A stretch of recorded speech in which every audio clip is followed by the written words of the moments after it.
no, Betty, that's wrong. Let me show you again. You use this control, get your focus, you see?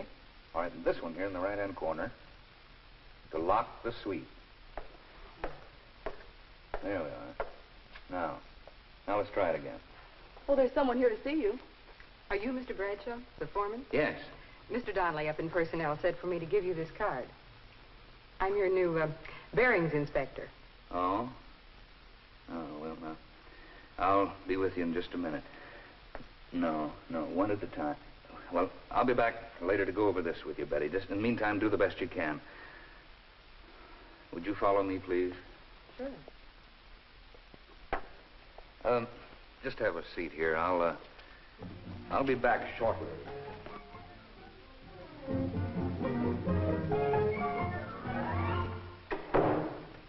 Well, Mr. Bradshaw, what's on your mind? Bearings inspector. She's a good one, too. Just look at that record. Okay, now, Walt, you've had your little joke. Give her to somebody else. I asked for a man. We don't have a man with her qualifications. Seriously, Brad, if you treat her right, she might make you a darn good employee. What do you mean, treat her right? Get that chip off your shoulder. What's wrong with her? She's a woman, isn't she? Now, wait a minute. You got a lot of women in your department. What's wrong with one more? Did you ever hear of the straw that broke the camel's back? They're good workers. Accurate, quick to catch mistakes, a lot of patience. Yeah, but that comes out of books. I work with them, mister. I know what happens. What does happen? Well, it's a long story. Come on now, tell me. What does happen? Maybe I've been misinformed. Not so long ago, you sent me a girl by the name of Myrtle Malloy. Remember? I remember. As per her qualifications, I assigned her to an inspection bench. Well, in a matter of days, that bench looked more like her dressing table. And then came the day when... Joe, will you take your stuff back to table 9? That'll be your bench for the time being. Okay, Chief. Myrtle, we're moving you to table number 10. Is something wrong, Mr. Bradshaw? No, nothing's wrong. We just need this space for something else. Well, I sure hate to give it up. It's been a nice place to work. The light's good here, and it's nicely situated right in the middle of things.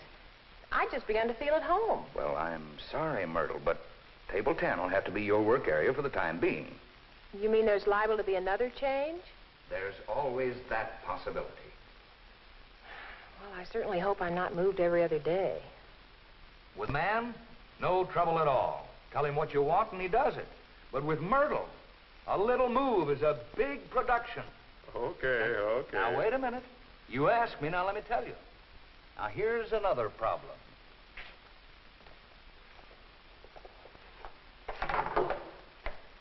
Oh, Mr. Bradshaw, I wanted to tell you that the date is set for my marriage. I'll be leaving soon. Marriage? Mm-hmm. I thought you just got engaged. Well, I told you about it 6 months ago. We were only waiting till we could find a place to live. 6 months ago? Oh, brother. Well, how soon are you leaving? Well, the end of next week. Well, that'll really put us in a bind around here. It takes time to break in a relief, girl.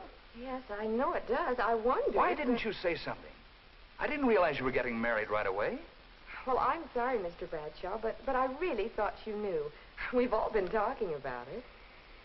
Okay, Brad, but how many blushing brides do you have? Besides, what's all this got to do with Dolly, the new girl? She's already married. And she's a qualified bearings inspector. You know what I was doing when this new girl came in a few minutes ago? No. I was trying to cope with one of the biggest problems of all, Walt. Now, in your books, it comes under the general heading of absenteeism among women employees. Yesterday, I spent an hour and a half teaching one of our girls what she needed to know in order to start on the oscilloscope today. This morning, she isn't here, so I had to use somebody else. I don't think the girl we got on it now ever pick it up, so I'll probably have to find somebody else. Question. All these things you've been talking about, marriage, absenteeism, personality problems, aren't they really just a part of life? Part of a woman's life, maybe. But I can remember the good old days when there were all men in my department, and we didn't have these problems. You didn't have the production output you've got now either. Look, Brad, you've got a new bearings inspector. who happens to be a woman. You need someone, and there isn't a man available. It seems to me that whether the gal adds up to trouble or not is pretty much up to you.